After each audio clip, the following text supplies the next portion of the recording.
idol, mao na ang ato ang zipline. Zipline. Oh, duha ni ka zipline, kung ganahan dire sa ubos, ganahan pud sa baba pwede. Okay. So, kaning nakita nga area, paingon dito is mo ni ang para full canyoneering. Okay. Step by step na to. First ato buhaton katong mag ano sa tag book sa to katong mag-coordinate sa katong gibuhat na og ganiha adto sa inyohang una na to nga buhaton, jud tinuod is kinahanglan ta mo agita og operators of canyoneering. What is the purpose ng operator? Ang operator is mao na sila gitagaan o allowed sa atong LGU nga kinahanglan nga mo agi kitag operator kay sila may mo prepared or mga sama ning mga life Tanan o mga for safety reason. Sila pod ang prepared pod og tour guide sama nako. Mo assign og tour guide, transport, motor. Mas dali, mas systematic. No, mas organized. Sila mo ay authorized gyud ana. Okay. Now, tagog tour guide, motor o sa pag siyempre na i-guide kay mo may mo. So karon naa nata karon sa unsa na nga area dire? Kuan kanang kaning ating drop off area nato. Area ni siya sa canyoneering sa barangay Sursugan. Unsa ni barangay Sursugan. Okay. So dire mana this is mao ni ato first step no. Sige, okay. So mao na to is human ta dire sa entrance. Okay. Ang mo bayad kag entrance fee. Okay. Mo sign in ka dire. Nagpasabot nga nanay authorized ka nga musulod sa area sa canyoneering station with tour guide. Okay. Sige. Motorbike no. Then mao na to is kini nga area paingon dito is mao na ang full canyoneering. Okay. Ang ato kay halfway ta. So ang halfway canyoneering is mao ring nga siya nga side nga atong agianan. Okay, so let's proceed. So now okay. Okay, asa karon padulong? Mo na siya sir ang dalan sir nga mo paingon na kita dito sa kanang tawag na to halfway canyoneering. Okay. Mo ni ang paingon dalan sa kanang ang halfway canyoneering is mag-start sa gitawag og Kabukalan River. Kabukalan River, dira magsugod ang ato halfway canyoneering. Kaning gilakaw nato mga pila ni ka minutes para sa mga kini siya nga trek na to is 5 minutes walk gini siya. Okay. Going down to the Kabukalan River. Okay. David, ako day usbon ako si Ray Sabilio, tour guide sa Southside canyoneering adventure. Okay. Unsa gani tagay kog idea Ray, unsang advantage ka magkuha tag guide? Unsang benefit nga magkuha aside from being required na siya no required man. That's required. So tour guide required. Ang maayo nga guide unsa man unta? Ang tanan nga tour guide dire is mga maayo magyod lang sa LGU. May regitanan. Okay. Kay do na may kanang kinahanglan nga sundon nga rules or balaod sa LGU nga kinahanglan nga dili ni maglapas sa among trabaho. Okay. Pinakauna namo nga trabaho sa mga tour guide mao gyud ang pag-secured sa safety. Sa safety nga paagi sa mga bisita. Labi na karon sa stasyon nga ting-ulan, dangog o kusog ang current sa tubig. So ang pag-safety ra gyud ninyo nga sa mga guests nga manhi dinhi sa among Kawasan Adventure. Okay. Nya mo na pinakauna jud. Okay. Kinahanglan ta nga dunay tay guide. Okay. Off na ko ha. Okay, so di sa gid pwede sir nga moanita dinhi sa mga canyoneering area nga wala tay guide kay labi na sa mga agianan nga wala mo kaswito then medyo dangob sa kayo. Kinahanglan jud namoy guide usa gid ang pag-safety. So mo na required nato diri sa canyoneering adventure sa Badyan, Cebu. So ang ni ame mga guide is dili niya mo ang kabuton na kun dili gikan gini sa LGU. Okay. Good morning everyone. Buwara man din dire no. Ako si Ray, tour guide sa Southside Adventure.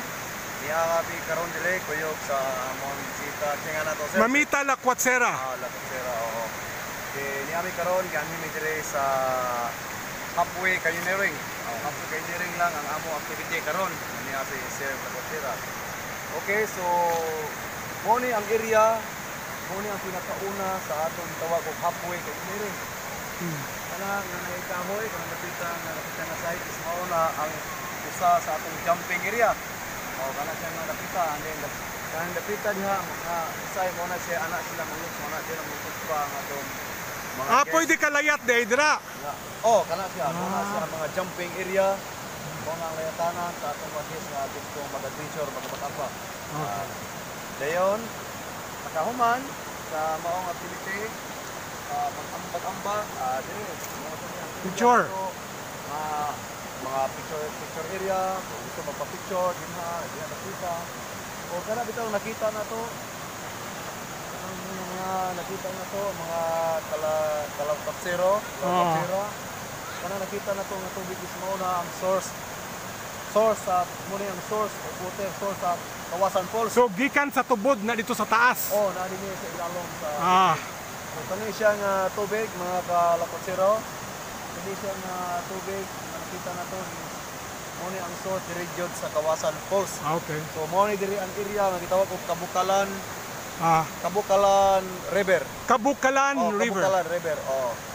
Na gani kanang mga tubig mainom na. Mga kalawtatsero kung kuhawon ganitas pagkabak-ambak, Pwede na mainom. pwede na siya mainom anytime.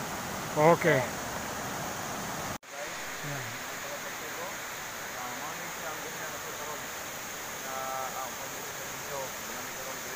I am with my guide Ray. Siya ang ga-document. Mamita Lakwatsera dong. Mamita Lakwatsera. Okay. Unsan tawag ani diri Ray?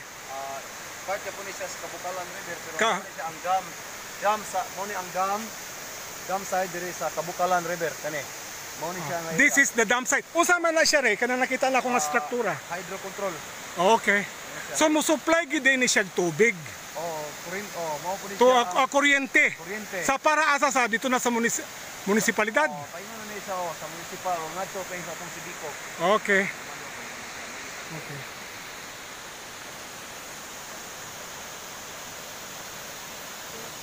Karon guys, bukusin mo tayo sa ubos guys, ako makita sa ating video guys. Yan o.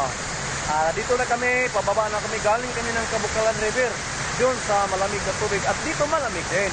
Ito na view, guys, nakita nyo, ito ang pababa na papunta sa Second Falls level. O, yan. Ang ganda, no? Ayan, ito kasama natin si Mamita Lakwatsera. Ayan, kita nyo ang mga view. Grabe, ang ganda. Super kalamig ang tubig. At tandaan nyo, huwag niyo kalimutan.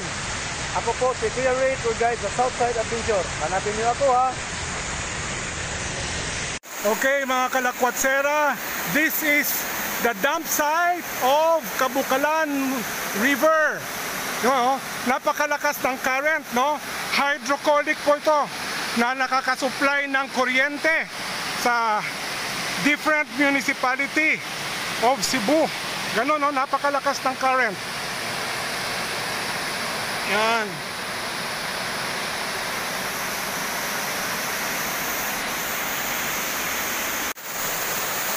Okay guys, yan hindi karon guys, nag-video na sa ni guys, kuyog sa akong bisita si Mamita Lakwatsera. Niya guys, muna siya guys. Ganahan ko siya sa atong view dire. Kung makabublo sa tubig, presko kayo, grabe ang buta guys. Sus. Tingnan nyo guys, grabe. Grabe ang saya ni Mamita Lakwatsera, Grabe ang saya niya. Tingnan nyo, kasi malamig ang tubig. Presko na presko. Grabe, super talaga ka presko. Ang ganda dito guys. So kung gusto nyo guys, punta kayo dito guys. Hanap lang kayo sa culinary station namin. Southside Adventure.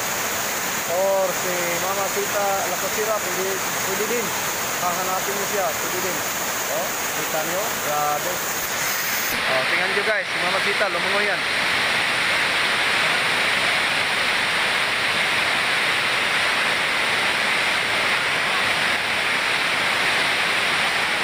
Yan, kita nyo guys, Langoy siya guys. Grabe, ang sarap tubig siya guys.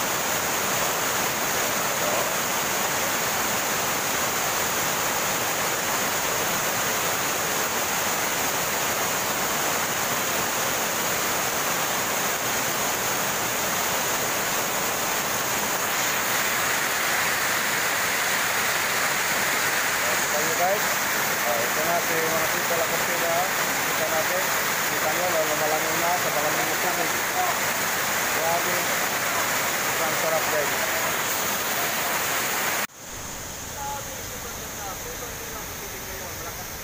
Ray, i-discuss mo ang kadaot, i-discuss mo. Tingnan nyo si yung ayo. Ito siya yung kasama natin. Siya si Mamita Lacotsera. Lacotsera, galing siya ng City, galing siya ng Palawan, galing siya sa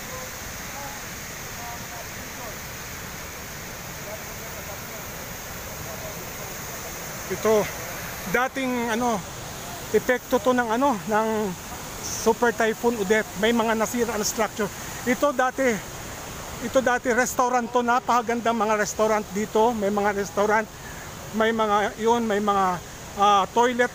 Nasira talaga siya ng bagyo. Malaking kasiraan. Kaya lang ang mas maganda ngayon, mas nakikita mo na talaga yung waterfalls kasi wala na nagka-cover na mga structure. Wala na mga structure na nagka-cover sa mga waterfalls dito. Yan guys, kita nyo yung lumalangoy. Kaya yun si Mamita Lacotsera. Galing pa kami sa taas, doon sa may Talunan, sa may Kabukalan River. Ngayon siya yun, si Mamita Lacotsera, galing siya ng mga adventure. Grabe, adventurous na tao na to. Galing ng Palawan, Coro, Ilmedo, Boracay, at saka wheelchair. Lahat ng mga adventure, pinuntahan niya. Siya yun, si Mamita Lacotsera. Grabe, ang galing. Sabi niya, 60 years old na siya, parang 18 years old pa, no? Kasi grabe niya, hindi siya takot sa mga adventure, Tumatalon, ganyan, langoy, grabe, sobra. So guys, kung gusto niyo guys, walang limit sa edad to. Halina kayo, 60 years old, pababa, pwede na yon. Halina kayo, puntahan lang yung tour guide niyo, si Kuya Ray. Tour guide ako sa Southside Canyoneering Adventure. Nanami karon dire sa Kawasan. Main Falls, oo. Mao ni siya ang Kawasan Main Gyud Kawasan Falls. Grabe ang sira, ang damages dahil sa Super Typhoon na Odette. Ito may mga restaurant to dati. Dito, sira, wala na yung mga structure. Kaya lang, ang isang maganda namang pangyayari, lalong lumapad ang area ng daanan ng tubig, so lalong ma-appreciate mo ang kagandahan ng waterfalls. Wala na yung sa nakapunta dito sa Kawasan, makikita nyo, wala na yung mga simento na mga parang restaurant. Wala na siya dito. Wala na. At sabi ni Ray, yung guide ko, hindi na daw maibabalik yon.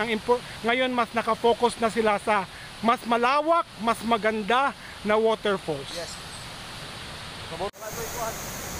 Finally, the main falls, Napakaganda, solong-solo natin ngayon ang Kawasan Waterfalls. Ako lang mag-isa. Kahit nasira na yung mga structure na to, mas lalong lumawak ang waterfalls. Ito nasira to dahil sa Super Typhoon na Odette. At kaya nga nawala na yung mga kahoy, naputol yung mga kahoy. Pero look at the majestic Kawasan Waterfalls, isa sa pinakamagandang waterfalls sa Pilipinas. Okay, kita nyo guys, ayan. Ito na ang ating Kawasan Falls. Walang pag-iba, dati pa. Kita nyo? Ayan, dito na kami sa Kawasan. Ito yung Kawasan Falls, pinakamin sa Kawasan Falls. Ayan, yung nabidyoan natin ngayon, ito ang Kawasan Falls mismo, ng dati pa. At yung naglalangoy, siya yon si Mamita Lacotsera, kasama ko. Ako yung tour guide niya. Ako po si Kuya Ray, tour guide sa Cayman Blaze, sa Southside Adventure. Ayan. Yan yung video. Yung naglalangoy, kasama ko, siya yung guest natin. Ayan. Galing pa siya ng Palawan. Lahat ng mga adventure, pinuntahan niya. Ayan. Sabi niya, maganda daw dito sa atin. Walang pag-iba, pinag-iba. Ayan. Kita nyo, di ba? Grabe. Grabe ang ganda. Ayan guys. Ayan, nakita nyo ang view, no? Ayan, naglalangoy yan. Diyan siya, palapit na siya, palapit na. Siya yon yung natin, bisita natin. Galing siya ng Cebu City, nagbablog siya. nagpupunta siya sa lahat ng mga adventure gusto niya eh. Ayan. Ayan guys.